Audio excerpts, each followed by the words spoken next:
ਸਤਿ ਸ਼੍ਰੀ ਅਕਾਲ। ਮੈਂ ਹਾਂ ਜਸਵੀਰ ਤੇ ਟੀਵੀ ਪੰਜਾਬ ਦੇ ਖਬਰਾਂ ਦੇ ਇਸ ਬੁਲੇਟਿਨ 'ਚ ਤੁਹਾਡਾ ਸਵਾਗਤ ਹੈ। ਸਭ ਤੋਂ ਪਹਿਲਾਂ ਨਜ਼ਰ ਪਾਉਂਦੇ ਹਾਂ ਹੈਡਲਾਈਨਸ ਤੇ। ਪੱਕੇ ਤੌਰ ਤੇ ਕੈਨੇਡਾ ਆਉਣ ਵਾਲਿਆਂ ਲਈ ਟਰੂਡੋ ਦਾ ਐਲਾਨ, ਪਰਮਾਨੈਂਟ ਰੈਜ਼ੀਡੈਂਟ ਦੀ ਗਿਣਤੀ 'ਚ ਕਮੀ ਨਹੀਂ ਕੀਤੀ ਜਾਵੇਗੀ। ਕਿਫਾਇਤੀ ਰੈਂਟਲ ਯੂਨਿਟ ਸੁਰੱਖਿਅਤ ਕਰਨ ਲਈ ਟਰੂਡੋ ਦਾ ਵੱਡਾ ਫੈਸਲਾ, ਫੈਡਰਲ ਸਰਕਾਰ ਵੱਲੋਂ $1.5 ਬਿਲੀਅਨ ਦੇ ਨਵੇਂ ਫੰਡਾਂ ਦਾ ਐਲਾਨ। ਜਸਟਿਨ ਟਰੂਡੋ ਵੱਲੋਂ ਇਜ਼ਰਾਈਲੀ ਪ੍ਰਧਾਨ ਮੰਤਰੀ ਦੇ ਬਿਆਨ ਦੀ ਨਿੰਦਾ, ਬੇਕਸੂਰਾਂ ਦੀ ਮੌਤ ਤੇ ਕਿਹਾ ਸੀ ਜੰਗ 'ਚ ਅਜਿਹਾ ਵਾਪਰ ਜਾਂਦਾ ਏ। ਜਗਮੀਤ ਸਿੰਘ ਦੀ ਐਨਡੀਪੀ ਨੂੰ ਲੱਗਾ ਕਰਾਰਾ ਝਟਕਾ, 3 ਐਮਪੀਜ਼ ਵੱਲੋਂ ਰਾਜਨੀਤੀ ਤੋਂ ਸੰਨਿਆਸ ਲੈਣ ਦਾ ਐਲਾਨ। ਕੈਨੇਡਾ 'ਚ ਆਰਜ਼ੀ ਤੌਰ ਤੇ ਰਹਿ ਰਹੇ ਪ੍ਰਵਾਸੀਆਂ ਦੀ ਗਿਣਤੀ ਘਟਾਉਣ ਦਰਮਿਆਨ ਟਰੂਡੋ ਸਰਕਾਰ ਨੇ ਕਿਹਾ ਹੈ ਕਿ ਪੱਕੇ ਤੌਰ ਤੇ ਆਉਣ ਵਾਲਿਆਂ ਦੀ ਗਿਣਤੀ 'ਚ ਕੋਈ ਕਮੀ ਨਹੀਂ ਕੀਤੀ ਜਾਵੇਗੀ। ਹਾਊਸਿੰਗ ਮੰਤਰੀ ਸੀਨ ਫਰੇਜ਼ਰ ਨੇ ਕਿਹਾ ਹੈ ਕਿ ਪਰਮਾਨੈਂਟ ਰੈਜ਼ੀਡੈਂਟਸ ਦੇ ਗਰੁੱਪ ਦੇ ਵਿੱਚ ਆ ਰਹੇ ਪ੍ਰਵਾਸੀਆਂ ਨੂੰ ਕੈਨੇਡਾ ਸੰਭਾਲ ਸਕਦਾ ਹੈ। ਇਮੀਗ੍ਰੇਸ਼ਨ ਮੰਤਰੀ ਰਹਿ ਚੁੱਕੇ ਸੀਨ ਫਰੇਜ਼ਰ ਦੀ ਤਾਜ਼ਾ ਟਿੱਪਣੀ ਬੇहद ਅਹਿਮ ਮੰਨੀ ਜਾ ਰਹੀ ਹੈ, ਕਿਉਂਕਿ ਬੀਤੇ ਕੱਲ ਹੀ ਪ੍ਰਧਾਨ ਮੰਤਰੀ ਜਸਟਿਨ ਟਰੂਡੋ ਨੇ ਆਖਿਆ ਸੀ ਕਿ ਆਰਜ਼ੀ ਪ੍ਰਵਾਸੀ ਇੰਨੇ ਜ਼ਿਆਦਾ ਵੱਧ ਗਏ ਨੇ ਕਿ ਇਹਨਾਂ ਨੂੰ ਸੰਭਾਲਣਾ ਮੁਸ਼ਕਲ ਹੋ ਰਿਹਾ ਹੈ ਤੇ ਜਿਸ ਦੇ ਮੱਦੇਨਜ਼ਰ ਕੌਮਾਂਤਰੀ ਵਿਦਿਆਰਥੀਆਂ ਅਤੇ ਆਰਜ਼ੀ ਵਿਦੇਸ਼ੀ ਕਾਮਿਆਂ ਦੀ ਗਿਣਤੀ ਘਟਾਉਣੀ ਹੋਵੇਗੀ। ਉਹਨਾਂ ਕਿਹਾ ਕਿ 2017 ਚ ਕੈਨੇਡੀਅਨ ਆਬਾਦੀ ਦਾ ਸਿਰਫ 2% ਹਿੱਸਾ ਆਰਜ਼ੀ ਪ੍ਰਵਾਸੀਆਂ ਨਾਲ ਸੰਬੰਧਿਤ ਸੀ, ਪਰ ਹੁਣ ਇਹ ਗਿਣਤੀ 7.5% ਹੋ ਚੁੱਕੀ ਹੈ। ਦੂਜੇ ਪਾਸੇ ਇਮੀਗ੍ਰੇਸ਼ਨ ਮੰਤਰੀ ਮਾਰਕ ਮਿਲਰ ਕੌਮਾਂਤਰੀ ਵਿਦਿਆਰਥੀਆਂ ਦੀ ਗਿਣਤੀ 35% ਘਟਾਉਣ ਦਾ ਐਲਾਨ ਕਰ ਚੁੱਕੇ ਨੇ। ਹੁਣ ਸੀਨ ਫਰੇਜ਼ਰ ਕਹਿ ਰਹੇ ਨੇ ਕਿ ਇਮੀਗ੍ਰੇਸ਼ਨ ਤੋਂ ਬਗੈਰ ਆਰਥਿਕ ਚੁਣੌਤੀਆਂ ਦਾ ਟਾਕਰਾ ਕਰਨਾ ਸੰਭਵ ਨਹੀਂ।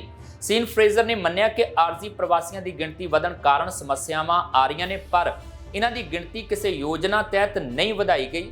ਯੂਨੀਵਰਸਿਟੀਜ਼ ਤੇ ਕਾਲਜਾਂ 'ਚ ਸੀਟਾਂ ਵਧੀਆਂ ਤਾਂ ਵਿਦਿਆਰਥੀ ਵੱਧ ਗਏ, ਜਦਕਿ ਕਾਰੋਬਾਰੀਆਂ ਨੂੰ ਕਾਮਿਆਂ ਦੀ ਜ਼ਰੂਰਤ ਪਈ ਤਾਂ ਆਰਜ਼ੀ ਵਿਦੇਸ਼ੀ ਕਾਮਿਆਂ ਦੀ ਗਿਣਤੀ ਵੱਧ ਗਈ। ਇੱਥੇ ਦੱਸਣਾ ਬਣਦਾ ਹੈ ਕਿ ਲਿਬਰਲ ਸਰਕਾਰ ਵੱਲੋਂ ਮੌਜੂਦਾ ਵਰ੍ਹੇ ਦੌਰਾਨ 4,85,000 ਪ੍ਰਵਾਸੀ ਸੱਦਣ ਦਾ ਟੀਚਾ ਮਿੱਥਿਆ ਗਿਆ ਹੈ, ਜਦਕਿ 2025 ਅਤੇ 2026 ਦੌਰਾਨ 5-5 ਲੱਖ ਪ੍ਰਵਾਸੀ ਸੱਦੇ ਜਾਣਗੇ। ਪ੍ਰਧਾਨ ਮੰਤਰੀ ਜਸਟਿਨ ਟਰੂਡੋ ਦਾ ਕਹਿਣਾ ਹੈ ਕਿ ਇੱਕ ਨਵਾਂ $1.5 ਬਿਲੀਅਨ ਦਾ ਹਾਊਸਿੰਗ ਫੰਡ ਗੈਰ ਮੁਨਾਫਾ ਸੰਸਥਾਵਾਂ ਨੂੰ ਕੈਨੇਡਾ ਭਰ 'ਚ ਕਿਰਾਏ ਦੀਆਂ ਹੋਰ ਯੂਨਿਟਾਂ ਸੁਰੱਖਿਅਤ ਕਰਨ ਅਤੇ ਉਹਨਾਂ ਨੂੰ ਕਿਫਾਇਤੀ ਰੱਖਣ 'ਚ ਯਕੀਨੀ ਬਣਾਉਣ 'ਚ ਮਦਦ ਕਰੇਗਾ। ਨਵਾਂ ਕੈਨੇਡਾ ਰੈਂਟਲ ਪ੍ਰੋਟੈਕਸ਼ਨ ਫੰਡ 16 ਅਪ੍ਰੈਲ ਨੂੰ ਪੇਸ਼ ਕੀਤਾ ਜਾਵੇਗਾ ਤੇ ਫੈਡਰਲ ਬਜਟ 'ਚ ਇਸ ਨੂੰ ਸ਼ਾਮਲ ਕੀਤਾ ਜਾਵੇਗਾ। ਇਹ ਨਵਾਂ ਫੰਡ $1 ਬਿਲੀਅਨ ਦੇ ਲੋਨ ਅਤੇ ਗੈਰ ਮੁਨਾਫਾ ਤੇ ਹੋਰ ਪਾਰਟਨਰਜ਼ ਨੂੰ ਕਿਫਾਇਤੀ ਰੈਂਟਲ ਯੂਨਿਟਸ ਪ੍ਰਾਪਤ ਕਰਨ 'ਚ ਮਦਦ ਕਰਨ ਲਈ $470 ਮਿਲੀਅਨ ਦਾ ਯੋਗਦਾਨ ਪ੍ਰਦਾਨ ਕਰੇਗਾ। ਟਰੂਡੋ ਨੇ ਵਿਨੀਪੈਗ 'ਚ ਇੱਕ ਨਿਊਜ਼ ਕਾਨਫਰੰਸ 'ਚ ਕਿਹਾ ਕਿ ਬ੍ਰਿਟਿਸ਼ ਕੋਲੰਬੀਆ 'ਚ ਮੌਜੂਦਾ ਰੈਂਟਲ ਪ੍ਰੋਟੈਕਸ਼ਨ ਫੰਡ ਇਸ ਪਹਿਲ ਕਦਮੀ ਦੇ ਵਿਚਾਰ ਦਾ ਚੰਗਾ ਸਬੂਤ ਹੈ। ਟਰੂਡੋ ਨੇ ਕਿਹਾ ਕਿ ਉਹ ਮੰਨਦੇ ਨੇ ਕਿ ਉਹਨਾਂ ਦੇ ਸੂਬੇ 'ਚ ਬਣਾਏ ਗਏ ਹਰ ਨਵੇਂ ਕਿਫਾਇਤੀ ਕਿਰਾਏ ਦੇ ਘਰ ਪਿੱਛੇ 4 ਹੋਰ ਘਰ ਨਿਵੇਸ਼ਕਾਂ ਪਰਿਵਰਤਨ ਕਰਕੇ ਢਾਹੇ ਜਾਣ ਅਤੇ ਕਿਰਾਏ ਵਿੱਚ ਵਾਧੇ ਕਰਕੇ ਖੁੱਸ ਜਾਂਦੇ ਨੇ ਅਤੇ ਇਹ ਦੇਸ਼ ਭਰ ਦੇ ਸ਼ਹਿਰਾਂ ਵਿੱਚ ਹੋ ਰਿਹਾ ਹੈ। ਇਹ ਐਲਾਨ ਲਿਬਰਲ ਸਰਕਾਰ ਵੱਲੋਂ 16 ਅਪ੍ਰੈਲ ਨੂੰ ਪੇਸ਼ ਹੋਣ ਵਾਲੇ ਫੈਡਰਲ ਬਜਟ ਤੋਂ ਪਹਿਲਾਂ ਦੇਸ਼ ਭਰ ਦਾ ਟੂਰ ਕਰਕੇ ਨਵੇਂ ਚੋਣ ਮੁਹਿੰਮ ਦੇ ਸਟਾਈਲ ਦੇ ਐਲਾਨਾਂ ਦੀ ਲੜੀ ਦਾ ਹੀ ਹਿੱਸਾ ਹੈ। Today with a significant announcement that will protect and expand affordable housing. Unfortunately, too many of those places are under constant threat of being demolished to build condos or sold to speculators and large corporations that will increase rents at turnover. People are being priced out of their communities, and that's not okay. So we have to help nonprofits and community partners acquire units and preserve rents at a stable level. That's why we're here to announce the $1.5 billion Canada Rental Protection Fund. The Canada Rental Protection Fund will aim to mobilize investments and financing from the charitable sector, private sector, and other orders of government in order to maximize the ability to acquire and protect affordable housing. A good proof of concept of this initiative is the BC Rental Protection Fund in British Columbia. They recognize that for every new affordable rental home that is built in their province, 4 more are lost to investors, to conversions, to demolition, and to rent increases. And this is happening in communities right across the country, which is why the federal government is acting today. We're fighting every day to build an economy that helps every generation get ahead, including Gen Z and millennials. Because for Canada to succeed, we need everyone to succeed. ਪ੍ਰਧਾਨ ਮੰਤਰੀ Justin Trudeau ਨੇ ਇਜ਼ਰਾਈਲੀ ਹਵਾਈ ਹਮਲਿਆਂ 'ਚ ਮਾਰੇ ਗਏ 7 ਸਹਾਇਤਾ ਵਰਕਰਾਂ ਦੀ ਮੌਤ ਬਾਰੇ ਇਜ਼ਰਾਈਲ ਦੇ ਪ੍ਰਧਾਨ ਮੰਤਰੀ ਬੈਂਜਾਮਿਨ ਨੇਤਨਯਾਹੂ ਦੀ ਟਿੱਪਣੀ ਦੀ ਨਿੰਦਾ ਕੀਤੀ ਹੈ। ਇਸ ਹਫ਼ਤੇ ਜਾਰੀ ਇੱਕ ਵੀਡੀਓ 'ਚ ਨੇਤਨਯਾਹੂ ਨੇ ਇਸ ਘਟਨਾ ਤੇ ਅਫਸੋਸ ਪ੍ਰਗਟ ਕੀਤਾ ਸੀ ਅਤੇ ਇਸ ਨੂੰ ਫੌਜਾਂ ਦੁਆਰਾ ਗਾਜ਼ਾ ਪੱਟੀ 'ਚ ਅਣਜਾਣੇ 'ਚ ਨਿਰਦੋਸ਼ ਲੋਕਾਂ ਨੂੰ ਮਾਰਨ ਦਾ ਇੱਕ ਦੁਖਦਾਈ ਮਾਮਲਾ ਆਖਿਆ ਸੀ। ਪਰ ਉਹਨਾਂ ਨੇ ਨਾਲ ਇਹ ਵੀ ਕਿਹਾ ਕਿ ਇਜ਼ਰਾਈਲ ਸਥਿਤੀ ਨੂੰ ਦੇਖ ਰਿਹਾ ਹੈ ਤੇ ਯੁੱਧ 'ਚ ਅਜਿਹਾ ਵਾਪਰ ਜਾਂਦਾ ਹੈ। ਟਰੂਡੋ ਨੇ ਵਿਨੀਪੈਗ 'ਚ ਬੋਲਦਿਆਂ ਕਿਹਾ ਕਿ ਨਹੀਂ, ਅਜਿਹਾ ਉਂਝ ਹੀ ਨਹੀਂ ਵਾਪਰ ਜਾਂਦਾ ਤੇ ਇਹ ਉਦੋਂ ਨਹੀਂ ਵਾਪਰਨਾ ਚਾਹੀਦਾ ਜਦੋਂ ਤੁਹਾਡੇ ਕੋਲ ਵਰਲਡ ਸੈਂਟਰ ਕਿਚਨ ਵਰਗੀ ਅਸਾਧਾਰਨ ਸੰਸਥਾ ਦੇ ਸਹਾਇਤਾ ਵਰਕਰ ਹੋਣ ਜੋ ਹਰ ਰੋਜ਼ ਇੱਕ ਅਵਿਸ਼ਵਾਸਯੋਗ ਤੌਰ ਤੇ ਖਤਰਨਾਕ ਜਗ੍ਹਾ ਤੇ ਮਾਨਵਤਾਵਾਦੀ ਤਬਾਹੀ ਦਾ ਸਾਹਮਣਾ ਕਰ ਰਹੇ ਲੋਕਾਂ ਨੂੰ ਭੋਜਨ ਪਹੁੰਚਾਉਣ ਲਈ ਆਪਣੀ ਜਾਨ ਜ਼ੋਖਮ 'ਚ ਪਾ ਰਹੇ ਹੋਣ।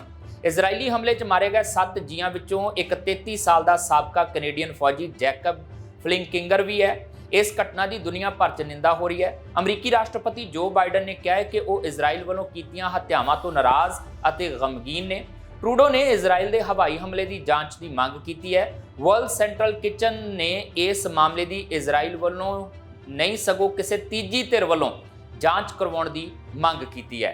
We need a fully open, transparent, independent and rapid investigation into what happened. I have to directly take issue with what Prime Minister Netanyahu said yesterday when he said, well, this just happens in conflicts and in wartime. No, it doesn't just happen. And it shouldn't just happen. When you have aid workers for an extraordinary organization like World Central Kitchen risking their lives every day in an incredibly dangerous place to deliver food to people who are experiencing a horrific humanitarian catastrophe, that is not okay that they get hit by targeted missiles like this.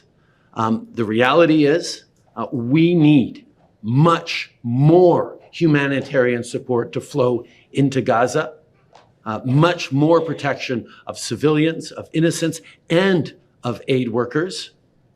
That's why we need a humanitarian ceasefire. We need for Hamas to lay down its arms. We need for the hostages to be released. And we need a ceasefire to allow this humanitarian catastrophe. NDP ਦੇ 3 MPs Charlie Angus, carol Hughes ਅਤੇ Rachel ਬਲੇਨੀ ਨੇ ਐਲਾਨ ਕੀਤਾ ਹੈ ਕਿ ਉਹ ਅਗਲੀਆਂ ਚੋਣਾਂ ਨਹੀਂ ਲੜਨਗੇ। ਐਂਗਸ ਨੇ ਇੱਕ ਸੋਸ਼ਲ ਮੀਡੀਆ ਪੋਸਟ 'ਚ ਲਿਖਿਆ, 7 ਚੋਣਾਂ ਤੋਂ ਬਾਅਦ ਪਾਰਲੀਮੈਂਟ 'ਚ 20 ਸਾਲ ਦੀ ਸੇਵਾ ਅਤੇ ਟਿਮਨਸ ਦੇ ਇਤਿਹਾਸ 'ਚ ਸਭ ਤੋਂ ਲੰਬੇ ਸਮੇਂ ਤੱਕ ਸੇਵਾ ਕਰਨ ਵਾਲੇ MP ਹੋਣ ਦਾ ਮਾਣ ਹਾਸਲ ਕਰਨ ਤੋਂ ਬਾਅਦ ਇਹ ਜ਼ਿੰਮੇਵਾਰੀ ਹੁਣ ਅੱਗੇ ਦੇਣ ਦਾ ਸਮਾਂ ਹੈ। ਐਂਗਸ ਤਿੰਨੇ MPs 'ਚ ਸਭ ਤੋਂ ਲੰਬਾ ਸਮਾਂ MP ਰਹੇ ਨੇ। ਉਹ ਪਹਿਲੀ ਵਾਰ 2004 ਦੀ ਫੈਡਰਲ ਚੋਣ ਜਿੱਤੇ ਸਨ ਅਤੇ ਉਹਨਾਂ ਨੇ ਲੰਬੇ ਸਮੇਂ ਤੋਂ ਲਿਬਰਲਾਂ ਦੀ ਸੀਟ ਰਹੀ ਟਿਮਨਸ ਦੀ ਰਾਈਡਿੰਗ ਨੂੰ NDP ਦੀ ਝੋਲੀ ਪਾਇਆ ਸੀ।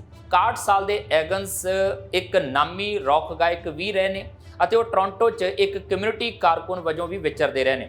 ਉਹ ਕਈ ਕਿਤਾਬਾਂ ਦੇ ਲੇਖਕ ਵੀ ਨੇ। 2017 'ਚ ਉਹਨਾਂ ਨੇ NDP ਦੀ ਲੀਡਰਸ਼ਿਪ ਰੇਸ 'ਚ ਵੀ ਹਿੱਸਾ ਲਿਆ ਸੀ ਪਰ ਉਹ ਜਗਮੀਤ ਸਿੰਘ ਤੋਂ ਹਾਰ ਗਏ ਸਨ। ਹਾਲਾਂਕਿ ਵੋਟਾਂ 'ਚ ਜਗਮੀਤ ਸਿੰਘ ਤੋਂ ਬਾਅਦ ਐਂਗਸ ਨੂੰ ਦੂਸਰਾ ਸਥਾਨ ਮਿਲਿਆ ਸੀ।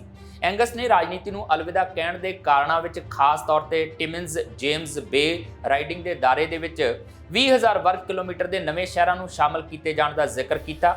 ਰਾਈਡਿੰਗਸ ਦੀ ਹੋ ਰਹੀ ਨਵੀਂ ਹੱਦਬੰਦੀ ਤਹਿਤ ਇਸ ਰਾਈਡਿੰਗ 'ਚ ਕੁਝ ਨਵੇਂ ਸ਼ਹਿਰ ਇਲਾਕੇ ਮਿਲਾ ਕੇ ਇਸ ਨੂੰ ਅਗਲੀਆਂ ਫੈਡਰਲ ਚੋਣਾਂ 'ਚ ਕਪੂਕ ਸਿੰਘ ਟਿਮਨਸ ਮੈਸ਼ਕਗੋਵੁਕ ਰਾਈਡਿੰਗ ਦਾ ਨਾਂ ਦਿੱਤਾ ਜਾ ਰਿਹਾ ਹੈ। ਹਿਊਜ਼ ਵੀ ਉੱਤਰੀ ਓਨਟਾਰੀਓ ਦੀ ਇੱਕ ਰਾਈਡਿੰਗ ਦੀ ਨੁਮਾਇੰਦਗੀ ਕਰਦੀ ਹੈ ਜਿਸ ਦੀ ਨਵੀਂ ਹੱਦਬੰਦੀ ਕੀਤੀ ਜਾ ਰਹੀ ਹੈ। Algoma Manitoulin Kapuskasing riding Manitoulin Island ਤੋਂ ਹਰਸਟ ਕਸਬੇ ਤੱਕ ਬੜਾ ਵੱਡਾ ਇਲਾਕਾ ਕਵਰ ਕਰਦੀ ਹੈ। ਹੁਣ ਇਸ ਰਾਈਡਿੰਗ ਨੂੰ ਪੂਰੀ ਤਰ੍ਹਾਂ ਭੰਗ ਕਰਕੇ ਲੱਗਦੀਆਂ ਰਾਈਡਿੰਗਸ 'ਚ ਸ਼ਾਮਲ ਕੀਤਾ ਜਾ ਰਿਹਾ ਹੈ। ਹਿਊਜ਼ ਨੇ 2008 'ਚ ਇਸ ਰਾਈਡਿੰਗ ਤੋਂ ਚੋਣ ਜਿੱਤੀ ਸੀ। 2 ਚੋਣਾਂ 'ਚ ਹਾਰਨ ਤੋਂ ਬਾਅਦ ਉਹਨਾਂ ਨੇ ਲੰਬੇ ਸਮੇਂ ਤੋਂ ਸੀਟ ਤੇ ਕਾਬਜ਼ ਰਹੇ ਲਿਬਰਲ MP ਬ੍ਰੈਂਟ ਸੇਂਟ ਡੈਨਿਸ ਨੂੰ ਹਰਾਇਆ ਸੀ। ਐਂਗਸ ਤੇ ਹਿਊਜ਼ ਦੋਵਾਂ ਨੇ ਉੱਤਰੀ ਓਨਟਾਰੀਓ 'ਚ ਆਪਣੀਆਂ ਰਾਈਡਿੰਗਸ ਅਤੇ ਹੋਰ ਰਾਈਡਿੰਗਸ 'ਚ ਹੋਣ ਵਾਲੀਆਂ ਤਬਦੀਲੀਆਂ ਵਿਰੁੱਧ ਆਵਾਜ਼ ਚੁੱਕੀ ਸੀ। ਕਿਊਬਿਕ 'ਚ ਲੰਘੀ ਰਾਤ ਹੁੰਦੀ ਰਹੀ ਜ਼ਬਰਦਸਤ ਬਰਫ਼ਬਾਰੀ ਨੇ ਜਨ ਜੀਵਨ ਨੂੰ ਬੁਰੀ ਤਰ੍ਹਾਂ ਨਾਲ ਪ੍ਰਭਾਵਿਤ ਕੀਤਾ ਹੈ। ਹਾਈਡਰੋ ਕਿਊਬਿਕ ਅਨੁਸਾਰ 2,81,000 ਤੋਂ ਵੱਧ ਘਰਾਂ ਦੀ ਬਿਜਲੀ ਠੱਪ ਹੋ ਗਈ ਹੈ। ਇਹਨਾਂ ਵਿੱਚੋਂ 73,000 ਘਰ ਇਕੱਲੇ ਮੌਂਟਰੀਅਲ 'ਚ ਨੇ। English Montreal school board Leicester B Pearson school board ਅਤੇ ਸਰ ਵਿਲਫਰਿਡ ਲੌਰੀਏ ਸਕੂਲ ਬੋਰਡ ਅਧੀਨ ਆਉਂਦੇ ਸਾਰੇ ਸਕੂਲ ਬਰਫ਼ਬਾਰੀ ਅਤੇ ਬਿਜਲੀ ਠੱਪ ਹੋਣ ਕਰਕੇ ਬੰਦ ਕਰ ਦਿੱਤੇ ਗਏ ਨੇ।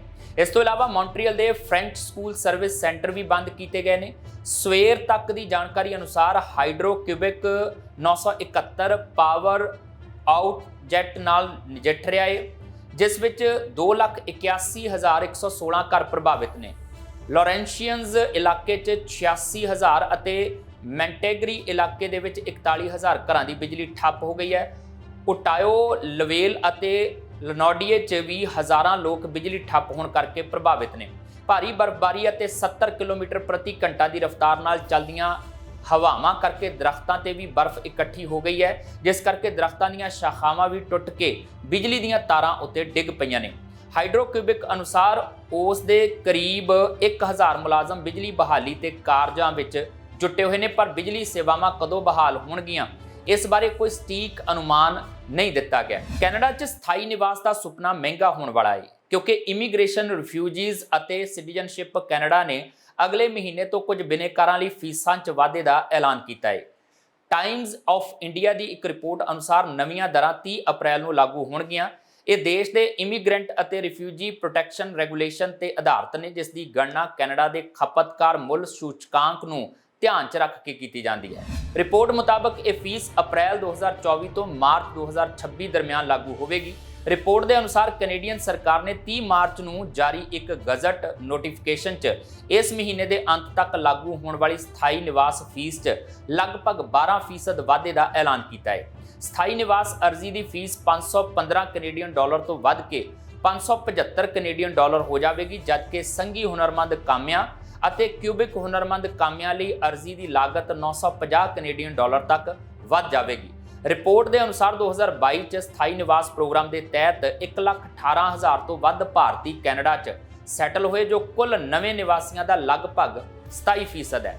ਚੀਨ ਸਿਰਫ 31,841 ਸਥਾਈ ਨਿਵਾਸੀਆਂ ਦੇ ਨਾਲ ਭਾਰਤ ਤੋਂ ਪਿੱਛੇ ਹੈ। ਸਤਿ ਸ਼੍ਰੀ ਅਕਾਲ, ਮੈਂ ਹਾਂ ਜਸਵੀਰ ਤੇ ਟੀਵੀ ਪੰਜਾਬ ਦੇ ਖਬਰਾਂ ਦੇ ਇਸ ਬੁਲੇਟਿਨ 'ਚ ਤੁਹਾਡਾ ਸਵਾਗਤ ਹੈ। ਨਜ਼ਰ ਪਾਉਂਦੇ ਹਾਂ ਅੱਜ ਦੀਆਂ ਖਬਰਾਂ ਤੇ। ਅਮਰੀਕੀ ਰਾਸ਼ਟਰਪਤੀ ਜੋ ਬਾਈਡਨ ਨੇ ਭਾਰਤੀਆਂ ਨੂੰ ਐਂਟਰੀ ਦੇਣ ਲਈ ਨਵੀਂ ਵੀਜ਼ਾ ਸ਼੍ਰੇਣੀ ਸ਼ੁਰੂ ਕੀਤੀ ਹੈ। ਜੂਨ ਦੇ ਅੰਤ ਜਾਂ ਜੁਲਾਈ ਦੇ ਪਹਿਲੇ ਹਫ਼ਤੇ ਸ਼ੁਰੂ ਹੋਣ ਵਾਲੀ E1 ਤੇ E2 ਸ਼੍ਰੇਣੀਆਂ ਲਈ 40,000 ਭਾਰਤੀ ਅਪਲਾਈ ਕਰ ਸਕਣਗੇ। ਇਸ ਦੇ ਲਈ ਅਮਰੀਕਾ ਨੇ ਭਾਰਤ ਨੂੰ ਟ੍ਰੀਟੀ ਕੰਟਰੀ ਦਾ ਦਰਜਾ ਦਿੱਤਾ ਹੈ। ਇਹ ਕਦਮ ਲਗਭਗ 3 ਲੱਖ ਭਾਰਤੀਆਂ ਨੂੰ ਵੱਡੀ ਰਾਹਤ ਦੇਣ ਵਾਲਾ ਹੋ ਸਕਦਾ ਹੈ, ਜੋ H1B ਵਰਕ ਵੀਜ਼ਾ ਲਈ ਉਡੀਕ ਸੂਚੀ 'ਚ ਨੇ। H1B ਵੀਜ਼ਾ ਦੀ ਉਡੀਕ ਕਰ ਰਹੇ ਭਾਰਤੀ ਹੁਣ E1 ਤੇ E2 ਲਈ ਅਪਲਾਈ ਕਰ ਸਕਣਗੇ। ਦੱਸ ਦਈਏ ਕਿ ਅਮਰੀਕਾ 'ਚ H1B ਵਰਕ ਵੀਜ਼ਾ ਦੀ ਮਿਆਦ ਲਗਭਗ 134 ਸਾਲ ਹੈ। ਅਮਰੀਕਾ ਨੇ 2023 'ਚ ਭਾਰਤੀਆਂ ਨੂੰ ਰਿਕਾਰਡ 14 ਲੱਖ ਵੀਜ਼ੇ ਜਾਰੀ ਕੀਤੇ ਸਨ। ਇਹਨਾਂ ਵਿੱਚੋਂ 50% ਭਾਰਤੀ ਵਿਦਿਆਰਥੀ ਸਨ ਜੋ ਉੱਚ ਸਿੱਖਿਆ ਲਈ ਅਮਰੀਕਾ ਜਾ ਰਹੇ ਸਨ।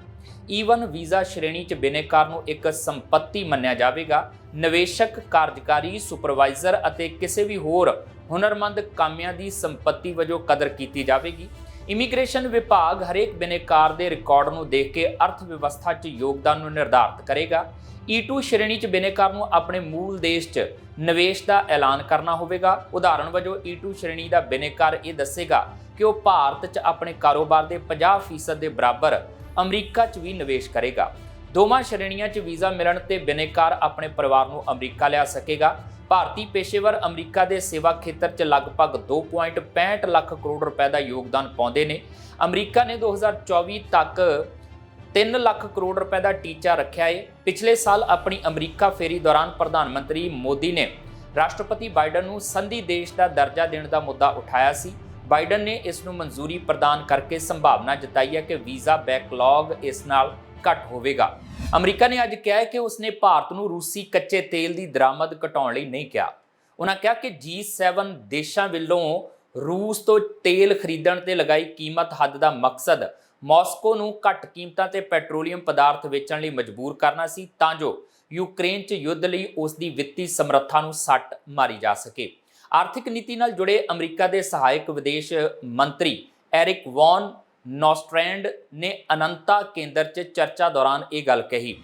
ਅਮਰੀਕੀ ਸਹਾਇਕ ਵਿਦੇਸ਼ ਮੰਤਰੀ ਨੋਸਟਰੈਂਡ ਨੇ ਕਿਹਾ ਕਿ G7 ਗਰੁੱਪ ਦੇਸ਼ਾਂ ਵੱਲੋਂ ਰੂਸੀ ਤੇਲ ਦੀਆਂ ਕੀਮਤਾਂ ਨੂੰ ਤੈਅ ਕਰਨ ਨਾਲ ਜਿੱਥੇ ਯੂਕਰੇਨ 'ਚ ਯੁੱਧ ਖਾਤਰ ਰੂਸ ਨੂੰ ਧਨ ਜਟਾਉਣਾ ਮੁਸ਼ਕਲ ਹੋਇਆ ਪਿਆ ਹੈ।